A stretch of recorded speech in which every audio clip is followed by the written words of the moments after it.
வணக்கம் நண்பர்களே! நம்ம வீட்ல வளர்க்கக்கூடிய ரோஜா செடிகளுக்கு தேவையான உரங்கள நம்ம வீட்டிலே இருக்கக்கூடிய வீணாகக்கூடிய பொருட்கள வச்சும், நம்ம வீட்ல சமையலுக்கு பயன்படுத்தக்கூடிய ஒரு சில பொருட்களை வச்சும் நம்முடைய செடிகளுக்கு எப்படி உரமா பயன்படுத்தணும் அப்படின்னு பார்த்துட்டு வரோம். நெறைய பேரு கமெண்ட்ல கேட்குறீங்க, "என்னுடைய ரோஜா செடி நல்லா பூக்க மாட்டேங்குது." அப்படிங்கிற மாதிரி வந்து நெறைய பேர் கமெண்ட்ல கேட்குறீங்க. நீங்க கண்டிப்பா தொடர்ச்சியான உரங்கள் வந்து குடுத்துட்டே வாங்க. நம்ம வீட்ல வீணாகக்கூடிய பொருட்கள் ஆகட்டும், ஒரு சில உரங்கள் நீங்க கண்டிப்பா வாங்கி தான் ஆகணும். இல்லைன்னா வந்து உங்களுடைய ரோஜா செடியும் வந்து ரொம்பவே பூக்காது. நம்ம வீட்ல வீணாகக்கூடிய கழிவுகள் மட்டும் போதாதுங்க. நீங்க எக்ஸ்ட்ராவா வந்து பார்த்தீங்க அப்படின்னீங்கன்னா, பஞ்சகாவியா, மீன் அமிலம், அதுக்கப்புறம் சீவீட் ஃபெர்டிலைசர் அதாவது வந்து கடல் பாசி உரங்கள் இது எல்லாமே நீங்க வாங்கி வச்சுக்கிட்டீங்க அப்படின்னீங்கன்னா, நீங்க கலந்து பயன்படுத்துகிறப்போ உங்களுக்கு உர செலவு ரொம்பவே கம்மியாகும். அதே சமயத்தில் வந்து நீங்கள் சீவீட் ஃபெர்டிலைசர்லாம் வாங்கினீங்க அப்படின்னா ஒரு 6 மாதங்கள் வரைக்குமே வச்சு நீங்கள் தாராளமாக பயன்படுத்தலாம். அது எல்லாமே வந்து எப்படி பயன்படுத்தணும் அப்படின்னு நம்ம சேனல்லேயே வீடியோ வந்து நம்ம போட்டிருக்கிறோம். அதை பார்த்துட்டு அதுக்கு தகுந்த மாதிரி வந்து நீங்கள் பயன்படுத்துங்க. நம்ம சேனலில் போட்டிருக்கக்கூடிய வீடியோ எல்லாமே வந்து பார்த்திங்கன்னா நம்ம வீட்டில் வீணாகக்கூடிய பொருட்களை பயன்படுத்துகிறதாகட்டும் அல்லது நம்ம கிச்சனில் இருக்கக்கூடிய பொருட்களை பயன்படுத்துகிறதாகட்டும் இதை பற்றின வீடியோ தான் அதிகமாக இருக்கும். அதற்கு நிறைய பேர் கமெண்ட்டில் வந்து என்ன சொல்கிறீங்க அப்படின்னிங்கன்னா இந்த மாதிரியான இயற்கையான உரங்கள் கொடுக்கறதுக்கு நம்ம செயற்கையான உரங்களே வந்து கொடுத்துட்டு போயிடலாம் அப்படின்னு சொல்லிட்டு கமெண்ட்டில் வந்து திட்டுறீங்க. அது உங்களுடைய விருப்பம். இயற்கையான உரங்கள் நீங்கள் கொடுக்குறதா அல்லது வந்து செயற்கையான உரங்கள் உங்களுடைய செடிகளுக்கு கொடுக்குறதா அப்படிங்கிறது நீங்கள் தான் முடிவு பண்ணணும். நான் வந்து செயற்கையான உரங்கள் பயன்படுத்தி அதிகமாக கண்டிப்பாக வீடியோ போட மாட்டேன். எப்படி வந்து நம்ம வீட்டில் வீணாகக்கூடிய பொருட்களையும் அதாவது மற்ற பொருட்களையும் அதாவது நான் கொஞ்சம் உர செலவை கம்மி பண்ணி நம்ம இயற்கையாக எப்படி செடிகளுக்கு கொடுக்கலாம் அப்படிங்கிற மாதிரியான வீடியோஸ் தான் நம்ம சேனலில் இருக்கும். விருப்பம் இருந்தால் நம்ம சேனலை சப்ஸ்கிரைப் பண்ணி பாருங்கள். இல்லைனா அன்சப்ஸ்கிரைப் பண்ணிவிட்டு நீங்கள் யார் செயற்கையான உரங்களை ரெக்கமெண்ட் பண்ணுறாங்களோ அதை ஃபாலோ பண்ணிவிட்டு நீங்கள் அதை ஃபாலோ பண்ணிவிட்டு போயிடுங்க. எனக்கு வந்து இந்த மாதிரியான கமெண்ட்ஸ் வந்து நீங்கள் கொடுக்குறது எனக்கு ஒன்றும் பிரச்சனை கிடையாது. ஆனால் பயன்படுத்துகிறத நீங்கள் தான் முடிவு பண்ணிக்கணும். நம்ம இந்த மாதிரி வந்து இயற்கையான உரங்கள் பயன்படுத்துறது கொஞ்சம் சவாலாக தான் இருக்கும். முக்கியமாக நோய் தடுப்பு ரொம்பவே சவாலாக இருக்கும். அதுக்கு வேப்பெண்ணெய் கரைசல் ரொம்பவே வந்து ஒரு எடுத்துக்காட்டு. நம்ம கொஞ்சம் ஒரு 10 நாள் ஒரு 15 நாள் வந்து நம்ம கண்டுக்காமல் விட்டுட்டோம் அப்படின்னா கண்டிப்பாக ரோஜா செடியினுடைய இலை சுருட்டு பிரச்சனை வந்து அதிகமாக வந்து வர ஆரம்பிக்கும். முக்கியமாக த்ரிப்ஸ் அட்டாக்கும் வந்து பார்த்திங்கன்னா சின்ன சின்ன பூச்சி மாதிரி வந்து இருந்து இலையை வந்து அப்படியே வந்து பார்த்திங்கன்னா சாப்பிட ஆரம்பிச்சிடும். நிறைய பிரச்சனைகள் வந்து ரோஜா செடியுடைய இலையை பாதிக்கிற மாதிரி நிறையா பிரச்சனைகள் ஏற்படும். அது எல்லாமே மீறி தான் வந்து நம்மளுடைய செடிகளை வந்து நம்ம காப்பாற்றி கொண்டு வரணும். என்னுடைய தோட்டத்தில் பார்த்தீங்கன்னா பொதுவாக வந்து ரோஜா செடி மட்டும் தான் வச்சுருக்கேன். காய்கறி செடிகள் அதிகமாக இருக்காது. நீங்கள் பார்க்குறப்ப உங்களுக்கே தெரியும். எதனால் அப்படின்னா வந்து காய்கறி செடிகள் இருந்துச்சு அப்படின்னா சீக்கிரமாக ரோஜா செடிக்கு வந்து நோய் தாக்குதல் வந்து ஏற்பட்டுருதுங்க.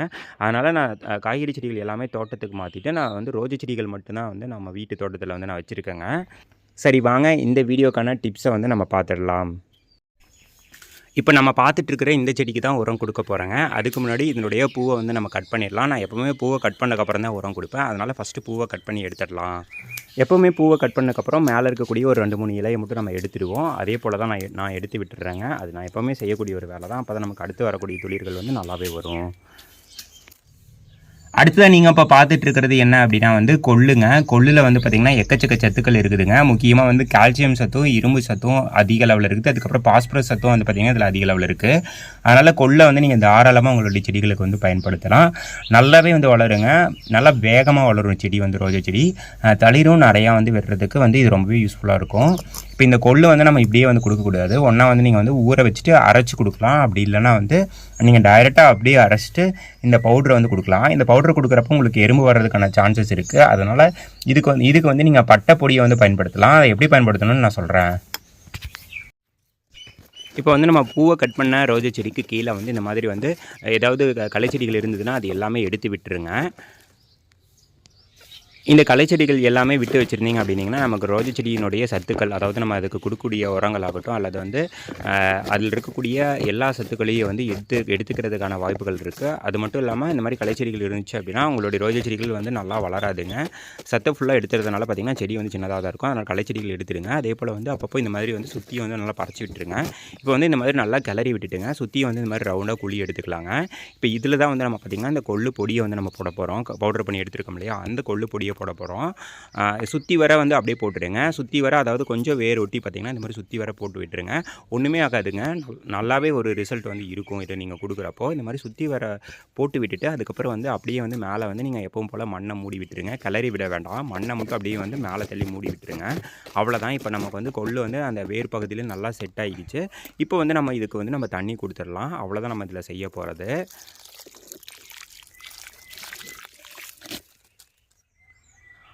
இப்போ வந்து நான் என்ன எடுத்திருக்கேன் அப்படின்னா, பட்டை பொடிங்க. பட்டை வந்து ஒரு ரூ. 10க்கு வாங்கிக்கோங்க. அத பொடி பண்ணி வச்சுக்கிட்டிங்கன்னா, அதுவே வந்து ஒரு 20, 30 செடிகளுக்கு வந்து தாராளமா வருங்க. இப்போ இந்த பட்டை பொடிய வந்து இந்த மாரி நீங்க வந்து பூவ பறிச்சுட்டு உரம் குடுத்ததுக்கப்புறம், இப்போ வந்து மேலே வந்து தூவி விட்டுருங்க. அப்போ வந்து உங்களுக்கு வந்து ஒரு வாரத்துக்கு பார்த்தீங்கன்னா, எறும்பு தொல்லைகள் இருக்காது. அதுக்குள்ளேயே வந்து பார்த்தீங்கன்னா, நம்ம குடுத்த அந்த உரம் வந்து நல்லா வந்து மண்ணோட மண்ணா கலந்துரும். அதனால வந்து நீங்க இந்த பட்டை பொடிய உரம் குடுக்குறப்போ போட்டீங்கன்னா போதும். ஒரு செடிக்கு ஒரே ஒரு ஸ்பூன் எடுத்து இந்த மாதிரி வந்து சுற்றி வர ஸ்ப்ரிங்கிள் பண்ணி விட்டுட்டிங்கனாவே போதுங்க. இதுவே வந்து சூப்பராக கேட்கும். அவ்வளோதான். நமக்கு எறும்பு தொல்லை, வேறு எந்த பூச்சி தொல்லையும் வந்து இந்த ஸ்மெல்லுக்கு வந்து வராதுங்க. இந்த வீடியோக்கான பதிவு அவ்வளோதாங்க. நம்ம வீட்டில் வளர்க்கக்கூடிய எல்லா செடிகளுக்கும் இந்த உரத்தை நீங்கள் தாராளமாக பயன்படுத்தலாம். செம்பருத்தி செடி பாருங்கள், இன்றைக்கி என்னுடைய செடியில் வந்து நல்லா பெருசு பெருசாக பூ பூத்துருக்குங்க. பார்க்குறதுக்கே அவ்வளோ அழகாக இருக்குது. ரொம்பவே சூப்பராக அட்ராக்டிவாக இருக்குது. கண்டிப்பாக நம்ம சேனலில் போடக்கூடிய வீடியோஸை தொடர்ச்சியாக பாருங்கள். நிறைய யூஸ்ஃபுல்லான டிப்ஸ் உங்களுக்கு வந்து நான் அப்லோட் பண்ணிகிட்டே இருக்கேன். மீண்டும் இன்னும் ஒரு பயனுள்ள பதிவில் சந்திப்போம். நன்றி, வணக்கம்.